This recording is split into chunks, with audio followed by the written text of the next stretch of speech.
காணப்படுவதற்காக நன்றி செலுத்தலாம். நம்முடைய காலங்கள் எல்லாம் கர்த்தரை கரத்தில் இருக்குது. இப்போ கர்த்தர் அவர் நல்லவர், கர்த்தர் நல்லவர், கர்த்தர் நல்லவர், கர்த்தர் நல்லவர், கர்த்தர் நல்லவர் தான் உண்மையிலே. ஆனா அவருடைய கிருபை எப்பேற்பட்டதுன்னு சொல்லிட்டு நம்ம சில நேரத்துல நமக்கு தெரியவில்லை. அவருடைய கிருபை எவ்வளவு மகத்துவமானது, அருமையானதுன்னு சொல்லிட்டு நம்மளுக்கு பல வேலைகள்ல புரியவில்லை. ஏன்னா அவருடைய கிருபை நம்மளை என்னாலுமே தாங்கி கொண்டு வருகிறது. ஏசப்பா அதுக்கு ஆதாரமா எடுத்துக்கொண்ட வசனம் தான் சங்கீதம் 36:7 பார்க்கிறோம்.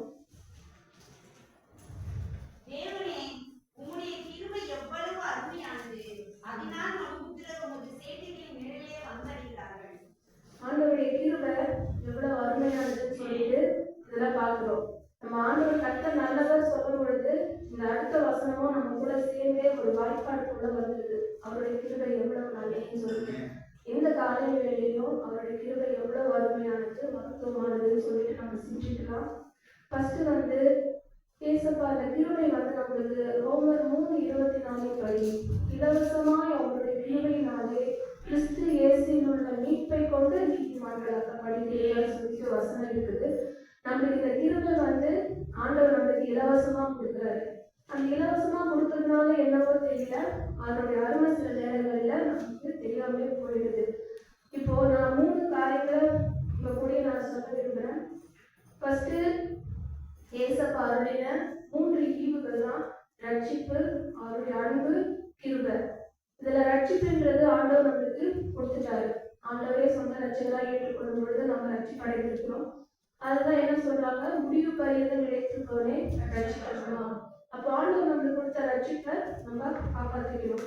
இன்னொன்று என்னன்னா அன்பு, அவருடைய அன்பு.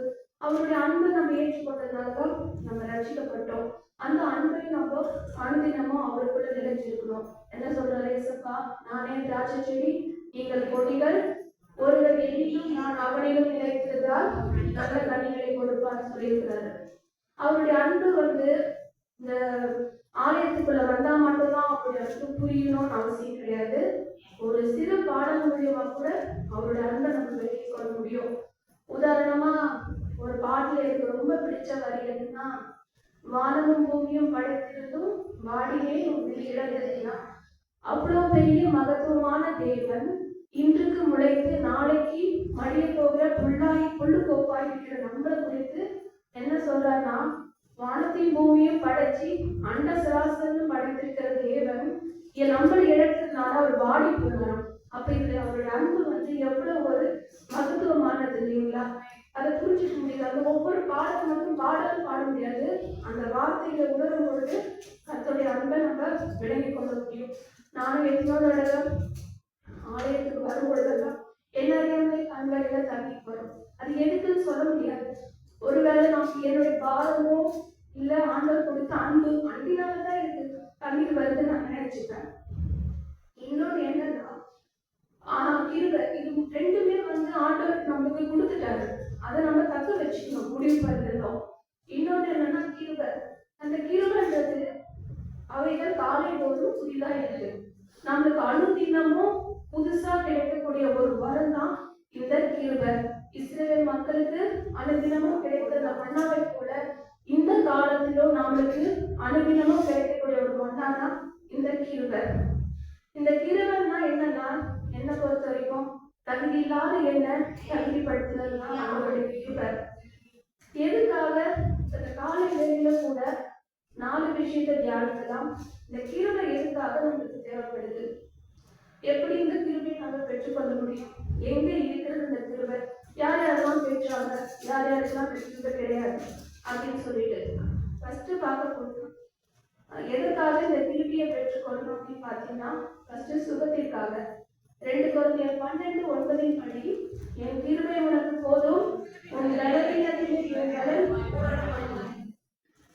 அப்போ ஆண்டவருடைய பலன் தான் இந்த 12 வருஷத்துல துவக்கம் முதல் கொண்டு நாள் வரைக்கும் எவ்வளவு பலவீனங்கள் நம்மளுக்கு வந்திருக்கலாம். ஆண்டவர் நம்மளுக்கு அதுல இருந்து விடுதலை கொடுத்துருக்கிறாரு இல்லைங்களா? ஒருவேளை மாத்திரை சாப்பிட்டு தான் நான் உயிர் வாழ்றேன்னு சொல்லலாம். ஆனா அந்த மாத்திரையிலும் ஜீவனை கொடுத்தது ஆண்டவர் தான். அந்த மாத்திரை மட்டும் நம்ம உயிரை காப்பாற்றுறது இல்லை, நம்மளுடைய ஜீவன் கர்த்தரின் கருத்தில் இருக்கிறது. இந்த நேரத்திலேயும் கூட எவ்வளவு பேர் அடிக்ட் ஆயிக்கலாம். வருஷம் மாச கணக்குல வார கணக்குல எவ்வளவு பேர் இருக்கலாம். ஆனா அந்த ஆண்டவரை கொண்டு வந்து நிறுத்தி நன்றி. ஆனா ஏன்னா வந்து நம்ம வந்து ஏசப்பாவை தெரிஞ்சு கொள்ளல, அவருதான் நம்மளை தெரிஞ்சு கொண்டாரு. இன்னொன்று என்னன்னா, அவருடைய கிருபை வந்து நித்திய ஜீவனுக்கு எதுவாக ஆண்டு கொண்டது. ரோமர் 5:21 படி நித்திய ஜீவன் நம்மளுக்கு கிடைக்கணும்னா அவருடைய கிருபையை நம்ம ஃபர்ஸ்ட் பெற்றுக் கொள்ளணும். மூன்றாவது வந்து எபேசியர் 2:8 படி கிருபையினாலே விசுவாசத்தை கொண்டு ரட்சிக்கப்பட்டீர்கள், இது உங்களால் உண்டானதல்ல, தேவனுடைய ஈவு. நம்மளுடைய ரட்சிப்பு என்பது நம்ம ஏசப்பாவை நம்மளே சொன்னது போல நம்ம ஏசப்பாவை தெரிஞ்சு கொண்டது மாத்திரமல்ல, அவர் நம்மளை தெரிஞ்சு கொண்டதால் மாத்திரம்தான் நம்மளுக்கு இந்த ரட்சிப்பு கிடைச்சிருக்கு. நாலாவதா வந்து பாவத்திலிருந்து பரிசுத்தமாய் வாழ இந்த கிருபை நம்மளுக்கு தேவைப்படுது. சங்கீதம் 51:1-3 வரைக்கும் வாசிக்கணும். தேவனே உமது கிருபைப்படி எனக்கு இரங்கும், உமது மிகுந்த இரக்கங்களின்படி என் மீறுதல் நீங்க என்னை சுத்திகரியும். என் அக்கிரமம் நீங்க என்னை முற்றிலும் கழுவி என் பாவம் வரை என்னை சுத்திகரியும். என் மீறுதல்களை நான் அறிந்திருக்கிறேன், என் பாவம் எப்பொழுதும் எனக்கு முன்பாக நிற்கிறது. ஆமென். இதுல என்னன்னா, நம்மளுக்கு கண்டிப்பா பாவத்துல இருந்து ஒரு விடுதலை பெறணும்னா அந்த கிருபை மட்டும்தான் வேணும். ஏன்னா பலத்தினாலும் அல்ல, பராக்கிரமத்தினாலும் அல்லன்னு சொல்லியிருக்கிறார். என்னுடைய பலத்தினால இந்த பாவத்திலிருந்து நான் மீறிட முடியும் அப்படின்னு நம்ம நினைக்க முடியாது. ஏன்னா எபேசியர் 1:7 சொல்லப்பட்டதின்படி அவருடைய கிருபையின் ஐஸ்வர்யத்தின் படியே இவருடைய ரத்தத்தினாலே பாவ மன்னிப்பாகிய மீட்பு இவருக்குள் நமக்கு உண்டாயிருக்கிறது. அப்ப நம்ம பாவ மன்னிப்பாகிய மீட்பு நம்மளுக்கு வேணும்னா அவருடைய கிருபையின் ஐஸ்வர்யத்தின் படியே நம்மளுக்கு கிடைக்கும். இப்போ இந்த 4 விஷயங்களை பார்த்தோம். சுகத்துக்காக, நித்திய ஜீவனுக்காக, அப்புறம் ரட்சிப்புக்காக. இதுல லாஸ்டா நம்ம பார்க்க போறது பாவ மன்னிப்பு. பாவத்திலிருந்து மீள்வதற்கு நம்மளுக்கு இந்த கிருபை முக்கியமான தேவைப்படுகிறது. யார் யாரெல்லாம் இந்த கிருபையை பெற்றாங்க வேதத்துல அப்படின்னு சொல்லிட்டு பார்க்கலாம். ஃபர்ஸ்ட் நான் 3 பேர் சொல்றேன். இந்த 3 பேரும் வந்து என்னுடைய பார்வையில ஸ்பெஷலானவங்க. ஏன்னா இவங்க 3 பேருமே கர்த்தருடைய கண்களில டைரக்டா அவங்களுக்கு கிருபை கிடைச்சது. மற்றவங்களுக்குலாம் வந்து கிருபை கிடைச்சது ஆண்டவர் மனுஷனுடைய ராஜாவின் கண்களில, மனுஷர்கள் கண்களில. ஆனா இவங்க 3 பேருக்கும் மாற்றி பார்த்தீங்கன்னா தேவனுடைய கண்களில டைரக்டாவே அவங்களுக்கு கிருபை கிடைக்குது. ஃபர்ஸ்ட் நோவா பார்க்கலாம். ஆதியாகமம் 6:8 சொல்லப்பட்டது. நோவாவுக்கோ கர்த்தருடைய கண்களிலே கிருபை கிடைத்தது. அதுக்கு பின்னாடி உள்ள வசனம் பார்த்தீங்கன்னா, நோவா தன் காலங்களில் இருந்தவர்களுக்குள்ளே நீதிமான உத்தமமா இருந்தார். நோவா தேவனோடு சஞ்சரித்துக் கொண்டிருந்தார். ஆமென். இதுல முக்கியமான ஒரு விஷயம் என்னன்னா நீதிமான் உத்தமனா இருந்தான், தேவனோட சஞ்சரித்துக் கொண்டிருந்தான். நீதிமான் சொல்லப்படும் போதே அவர் நிச்சயமா ஒரு பரிசுத்தமானதான் காணப்பட்டிருக்க முடியும். அது மட்டும் இல்லாம தேவனோட சஞ்சரித்துக் கொண்டிருக்கும் பொழுது அவர் அந்த பாவத்துக்கு இடம் கொடுத்திருக்க மாட்டாரு.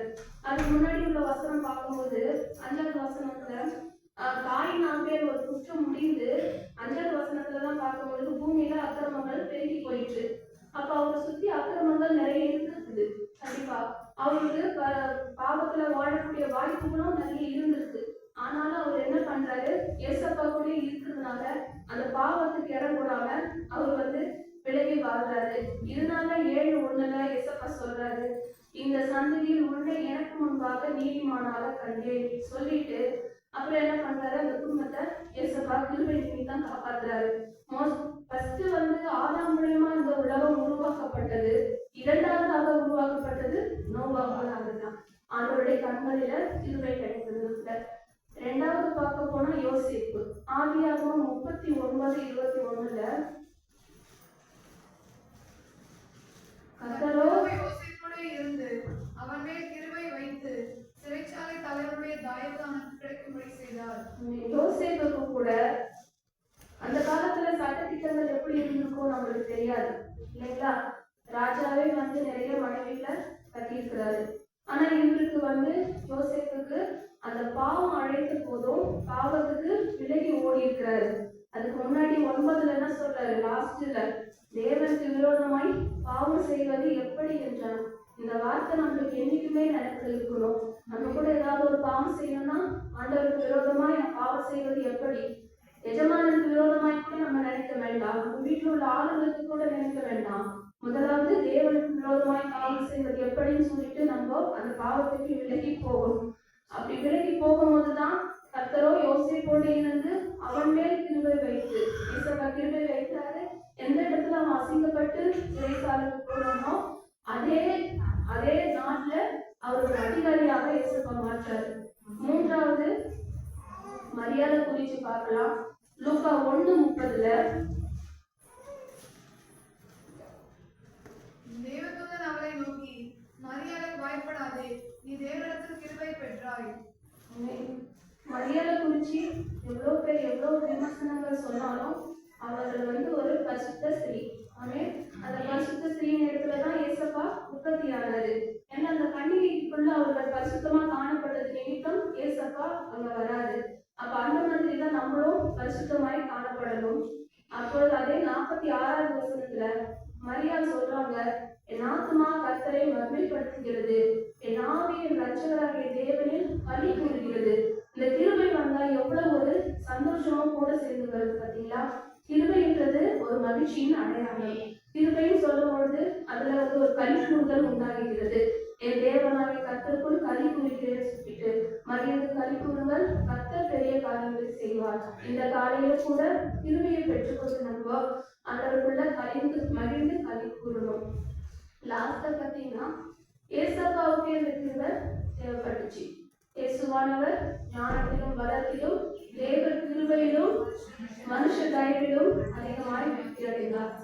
ஏசப்பாவுக்கு அந்த கடைசி கெத்செமனே தோட்டத்துல போய் ஜெபிக்கும் பொழுது அவருடைய வேர்வை துளிகள் ரத்தமா மாறுது. அப்போ அவருடைய ஞானமோ வளர்ச்சியோ மனுஷ தயவோங்க உதவி செய்யல. யாருடைய கிருபை? தேவனுடைய கிருபை தான் அவங்க பலப்படுத்தினது. அந்த இடத்துல தேவனுடைய கிருபை அவர் பலப்படுத்தியது நிமித்தம் அவர் மரணத்தை வென்றார், பாதாளத்தை ஜெயித்தார், இன்றும் உயிரோடு கூட வீழ்ச்சிக்கிறார். அப்போ இயேசுப்பாவுக்கே அந்த கிருபை தேவைப்படுதுன்னா அது எவ்வளவு பெரிய அற்புதமான ஒரு மகத்துவமான கிருபை. அப்போ யாருக்கு அந்த கிருபை கிடையாதுன்னு பார்க்கலாம். என்ன சொல்றீங்க? இந்த கிருபை எல்லாருக்குமே தானே, இயேசப்பா நல்லவர் தானே, எல்லாருக்கும் தானே அந்த கிருபை அப்படின்னு நீங்க சொல்லலாம். சங்கீதம் 7:11 வாசிக்கலாம். தேவ நீதியுள்ள நியாயாதிபதி, அவர் நாள்தோறும் பாவியின் மேல் சினம் கொள்கிற தேவன். ஏசப்பா நியாயாதிபதி தான். அவர் நாள்தோறும் நீதி யார் மேல சினம் கொள்றாரா? பாவிகள் மேல சினம் கொள்ளுகிற தேவனாய் காணப்படுகிறாரு. இல்ல அப்படி இல்ல, ஏசப்பா பாவிகளுக்கும் கிருபை தராரு அப்படின்னு சொன்னீங்களா? ஏசாயா 26:10 அதுக்கு விளக்கம் கொடுத்துட்டு, துன்மார்க்கனுக்கு தயை செய்தாலும் அவன் நீதியை கற்றுக்கொண்டாள். யாருக்கு? துன்மார்க்கமாய் பாவம் செய்யறவர், துணிகரமா பாவம் செய்யறாங்க இல்லையா? ஏசப்பா நான் என்ன பாவம்னாலும் செய்வேன், ஏசப்பா என்னை மன்னிச்சுவாரு, நான் இந்த பாவங்களை செஞ்சுட்டு இருப்பேன், அவருடைய கிருபை என்னை தாங்கும் நினைக்கிற துன்மார்க்கருக்கு தயை, அவருக்கு என்ன கிருபை செஞ்சாலும் அது அவனுக்கு தெரியாது, அதுக்கு அந்த அருமை புரியாது. துன்மார்க்கு தயை செய்தாலும் அவன் நீதியை கற்றுக்கொள்ளாரு சொல்லிட்டு எப்பொழுதுமே நம்மளுக்கு ஆவியானவர் நம்ம கூட இருக்கும் பொழுது ஃபர்ஸ்ட் ஒரு தப்பு செய்யும் போது அது உணர்த்துவாரு. ஆமா இந்த தப்பு நீ ஒரு வாட்டி செய்யாத அப்படின்ட்டு.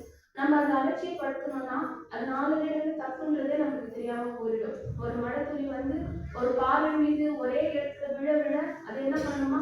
அது போற போக்கு உண்டு பண்ணும். அது போலதான் நம்மளுக்கும் ஆரம்பத்துல ஆவியான உணர்த்துற காரியங்களை அதோட நிறுத்திடணும். ஆண்டவருடைய பலத்தினால நம்ம மீறி அதை செஞ்சுட்டு இருந்தோம்னா சவுளை விட்டு ஆண்டவர் விலகிறது போல நம்மளை விட்டு விலகிறத அறியாமலே நம்ம வாழ்ந்துட்டு இருக்க முடியும். ஏன்னா சங்கீதம் 51:21 சொல்றாரு. சங்கீதம் 51:21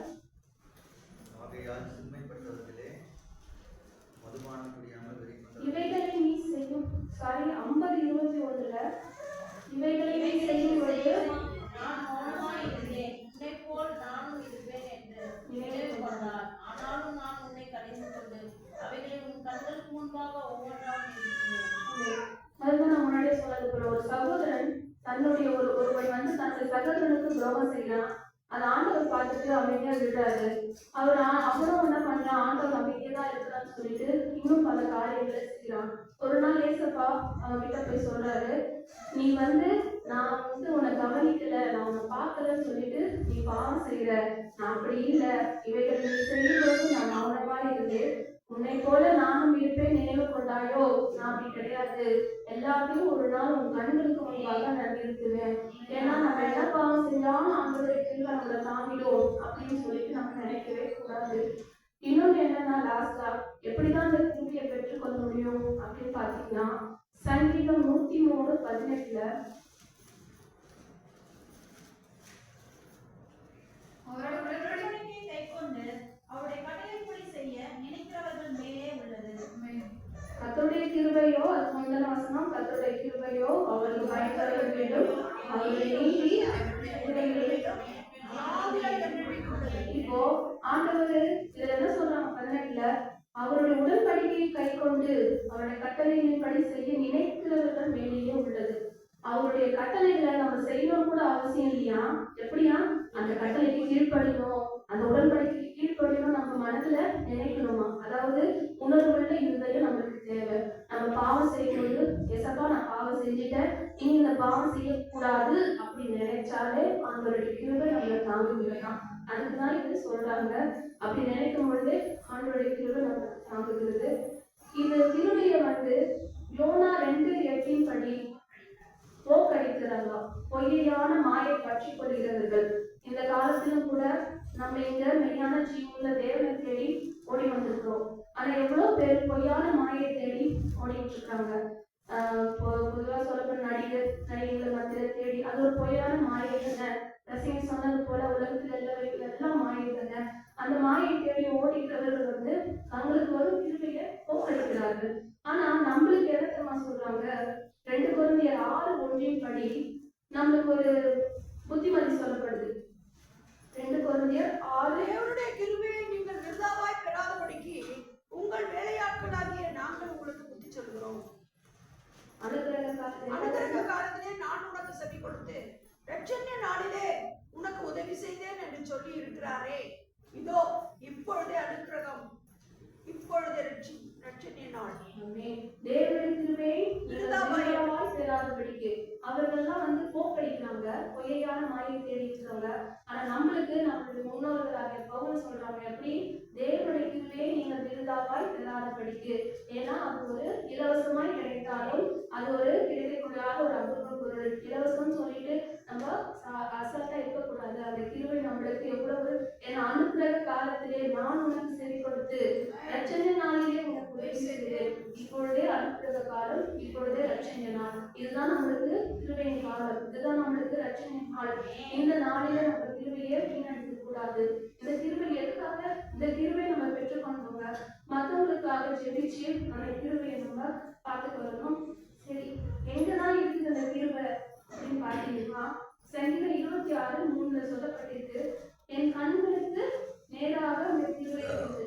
சங்கீதம் 26:3 நம்மளுடைய கண்களுக்கு முன்பாக, வானத்திலே இல்ல, பூமியில எங்கேயும் கண்களுக்கு முன்பாக இருக்கிறது. ஆமே, நம்மளுடைய கண்களுக்கு முன்பாகவே இந்த கிருபை இருக்குது. நம்ம எவ்வளவு பேர் பார்க்கணும் இல்லைங்களா? முதல்ல இப்போ இஸ்ரேல்ல ஒரு போர் நடக்குது இல்லையா? அன்னைக்கு செய்தி பார்க்கும்போது ஒரு சின்ன குழந்தை, அது லெபனான் நாட்டுல, அது பாதிக்கப்பட்டு ரத்தம் சிந்திட்டு அழுதுட்டே வருது. ஒரு நியூஸ் கேட்கிறாரு ஒருத்தர், ஏன் அதனாலதான் எனக்கு ரொம்ப வலிக்குது. அப்போ அவர் சொல்றாரு, நியூஸ்காரர் என்ன சொல்றாரு, அந்த கடவுள் பேரை சொல்லி உனக்கு கிருபை தரணும் அப்படின்னு சொல்லிட்டு. ஆனா அதெல்லாம் இல்லாம ஆண்டவர் நம்ம பார்க்கிறோம்ல, எங்கேயும் நடக்கிற விஷயங்கள் நம்ம நாட்டுல நடக்காம ஆண்டவர் பாதுகாக்கிறாரு. அதுக்காக ஆண்டவருக்கு நன்றி செலுத்தணும். இன்னொன்று என்னன்னா, போன வருஷம் நடந்த புயல்ல நான் இங்க வந்து பார்த்தது, போன வருஷம் ஒரு புயல் வந்தது பார்த்தீங்களா? அதுல ஒரு நியூஸ்ல பார்த்துட்டு இருக்கும்போது ஒரு அம்மாவுடைய வீட்டுல இருந்த நகைகள் காணாம போச்சு. அவங்க வந்து நியூஸ்ல சொல்லும் போது அது அவங்களோட நகைகள் கூட கிடையாது, அவங்க தங்கச்சிக்காக சேர்த்து வச்ச நகைகள் காணாம போச்சு. அழுகுறாங்க. அழுது சொல்லும் போது எனக்கு யாராவது இருந்தா எடுத்து கொடுத்துருங்க அப்படின்னு சொல்லிட்டு, எனக்கும் பார்க்கும்போது அது கஷ்டமா இருந்தது. இது கிடைக்குமா அப்படின்னு சொல்லிட்டு நம்மள விட்டுட்டோம். நானும் விட்டுட்டானா ஒரு வாரம் கழிச்சு அதே நகை திரும்ப கிடைச்சதுன்னு அவங்க சொல்றாங்க. வீட்டுல ஒரு வசனத்தை நான் பார்த்தேன், தேவரி சகலத்தையும் செய்ய வல்லவர் சொல்லி. ஏன்னா எத்தனை பேருக்கு இந்த கிருபை, காணாம போன நகைகள்லாம் எத்தனை பேருக்கு கிடைக்கும், ஆண்டவர் அவங்க மேல ஒரு கிருபை வச்சிருக்கிறாரு. அப்படிதான் நான் சொல்றேன். இன்னொன்னு என்னன்னா, இன்னைக்கு இப்ப சொன்ன பாத்தீங்கன்னா ஜெப குறிப்பு ரோட் சைட்ல எவ்வளவு பேர் இருக்கிறாங்க, அவரோட நிலைமை என்னன்னே தெரியாம இருக்கிறாங்க. அவங்க ஒருவேளை பாவத்தினால அவங்களுக்கு வாழ்க்கை இருக்கலாம், இல்ல சாபத்தினால கூட வந்துருக்கலாம். ஆனா கிருபை பெற்றுக்கொண்ட நம்ம அவங்களுக்காக டெய்லியும் ஜெபிக்கணும். அது ஒரு ஸ்பெஷல் பிரேயரா இருக்காம நம்மளுடைய வாழ்க்கையில வாய்ப்பாடாவே இருக்கட்டும். நம்மளுக்காக ஜெபிக்கிறோமோ இல்லையோ, அவங்களுக்காக டெய்லியும் அவங்களுக்காக பெண் பிள்ளைகள் பாதுகாப்புக்காக நம்ம ஜெபிக்கிறது நம்மளுடைய கடமை. இன்னொன்னு என்னன்னா, வேதத்திலே கூட ஒரு சொல்றாங்க, ஊசா தெரியுங்களா உங்களுக்கு? ஊசான்றவர் என்ன பண்ணாரு? ஒண்ணுமே பண்ணல. கர்த்தருடைய பெட்டி, உடன்படிக்கை பெட்டி கொண்டு வராங்க. அந்த உடன்படிக்கை பெட்டி விழும்போது தாங்கி பிடிக்கிறாரு. அநேகமா நம்மளும் அவங்க இருந்து அதெல்லாம் பண்ணியிருப்போம். அது எதனால எனக்கு ஒரு கொஸ்டின் இருந்தது. எது சின்ன வயசுல புரியாது. ஏன் ஏசப்பா உங்களோட உடன்படிக்கை பெட்டி வருது, அந்த கீழே விழும்போது அவர் தாங்கி பிடிக்கிறாரு, அதனால ஏன் அவர் அடிச்சீங்க அப்படின்னு சொல்லிட்டு அப்பதான் புரியுது, அது பரிசுத்தமானது. தொடக்கூடாதுன்னா தொடக்கூடாது, செய்யக்கூடாதுன்னா செய்யக்கூடாதுன்னு ஒரு பாட்டுவாரு. நம்ம அதிகம் பிரசங்கத்தனமா பண்ணக்கூடாது அப்படின்னு சொல்லிட்டு. ஆனா இன்னைக்கு நம்மளுக்கு அப்படி இல்லையே. இன்னைக்கு நான் இங்க அவருடைய ஆலயத்தில் நின்று பேச பண்ணியிருக்கேன். நாளைக்கு நீங்க பேசுவீங்க. எதனால? அவருடைய கிருபை. அவருடைய கிருபை இல்லைன்னா இந்த இடத்துல நான் நின்று பேசவே முடியாது. ஏன்னா அவ்வளவு ஒரு பரிசுத்தமானது. எப்படி நம்ம பரிசுத்த பண்ணிட்டு எனக்கு இப்போ ஒரு காணப்படுற பயம் எப்படின்னா, பரிசுத்த பண்ணி காணப்படுற பயத்துக்குள்ளதான் இந்த இடத்துல நான் நின்று பேசுறதுக்கு ஒரு பயம் இருக்குது. ஏன்னா கிருபை இலவசமா கிடைக்குதுன்னு சொல்லிட்டு நம்ம அது வீணா போக கூடாது. லாஸ்டா பார்க்கலாம். பொதுவா ஒரு மீட்டிங்ல பார்க்க போனீங்கன்னா சிஎம்ஓ பிஎம்ஓ உட்கார்றதுக்கு ஒரு சேர் போடுவோம் பார்த்தீங்களா, அது அப்படியே தனியா தெரியும். பிஹேவியர்னு சொல்லிட்டு தனியா தெரியும். அப்ப மனுஷங்களுக்கே அந்த உலகத்துல அப்படி இருக்கும்போது ஆண்டவர் உட்காரக்கூடிய சிங்காசனம் எதனால நிறைஞ்சிருக்கு நீங்க நினைச்சிருக்கீங்க? வெள்ளினாலயா, பொண்ணுனாலயா, மரகதம், மாணிக்கம், வைடூரி அதனாலயா? ஒண்ணுமே கிடையாது. ஏசாயா 16:5 சொல்லப்பட்டிருக்கு, கிருபையினாலே சிங்காசனம் ஸ்தாபிக்கப்படும், நியாயம் விசாரித்து துரிதமாய் நீதி செய்கிற ஒருவர் அதன் மேல் தாவீதின் கூடாரத்திலே நியாயாதிபதியார் உண்மையோட வீற்றிருப்பார். கிருபையினாலே சிங்காசனம் ஸ்தாபிக்கப்படுமா? அவருடைய அன்புனால ஸ்தாபிக்கப்படல, ரட்சிப்பினால ஸ்தாபிக்கப்படல, பொன்வெள்ளினால ஸ்தாபிக்கப்படல. கிருபையினால சிங்காசனம் ஸ்தாபிக்கப்பட்டு அதுல நியாயம் விசாரிக்க தேவன் நியாயாதிபதியாய் வீற்றிருக்கிறார். இவ்வளவு காரியங்களை நம்ம கடையில பார்த்துக்கிறோம். கடைசியா யோவான் 1:14 நம்ம பார்க்கிறோம். அவருடைய பரிபூரணத்தினால் நாம் எல்லோரும் ஜீவன் இருந்தது. இல்ல அவருடைய மாம்சமாகி அந்த வார்த்தை மாம்சமாகி அவருடைய பரிபூரணத்தினால் நாம் எல்லாரும் கிருபை மேல் கிருபை பெற்றோம். அவருடைய யோவான் 1:14 அவருடைய பரிபூரணத்தினால் நாம் எல்லோரும் கிருபை மேல் கிருபை பெற்றோம். நம்மளுக்கு எல்லாம் அந்த கிருபைக்கு மேல ஆண்டவர் கிருபை கொடுத்திருக்கிறாரு. ஆனா அந்த கிருபையை பயன்படுத்தி கொண்டு நம்ம மற்றவர்களுக்காகவும் ஜெபிக்கணும். எபேசியர் 4:7 படி லாஸ்டா முடிச்சிடலாம். எபேசியர் 4:7 சொல்லிட்டு, கிறிஸ்துவினுடைய ஈவு நம்மளுடைய அவருடைய ஈவின் படிதான் நம்ம எல்லாருக்குமே கிருபை அளிச்சிருக்கிறாரு. அவனவனுக்கு எவ்வளவு கிருபை அளிக்கிறாரோ அந்த கிருபை போதும். இந்த காலத்துல கூட இந்த காலை வேலையிலோ இந்த வார்த்தையை கேட்ட நம்மளும் கூட இந்த உலகத்துல பரிசுத்தமா வாழ்றதுக்கு, இந்த உலகத்துல சுகத்திற்காக சுகமாய் வாழ்றதுக்கு ஆண்டவருக்கு கொடுத்த கிருபை நமக்கு போதுமானது. அந்த கிருபையை போக்கடிக்காம அந்த கிருபையை நம்ம பற்றி கொண்டு அதனால நம்மளும் பயன்பெற்று நம்மளும் பரிசுத்தமாய் வாழ்ந்து மற்றவங்களுக்கும் பரிசுத்தமாய் வாழ்றதுக்கு நம்ம டெய்லியும் ஜெபிக்கிறோம். ஆண்டவர் தாமே இந்த வார்த்தையை கேட்ட ஒவ்வொருவருக்கும் இந்த காலை நேரத்தில் கிருபையை தருகிறார்.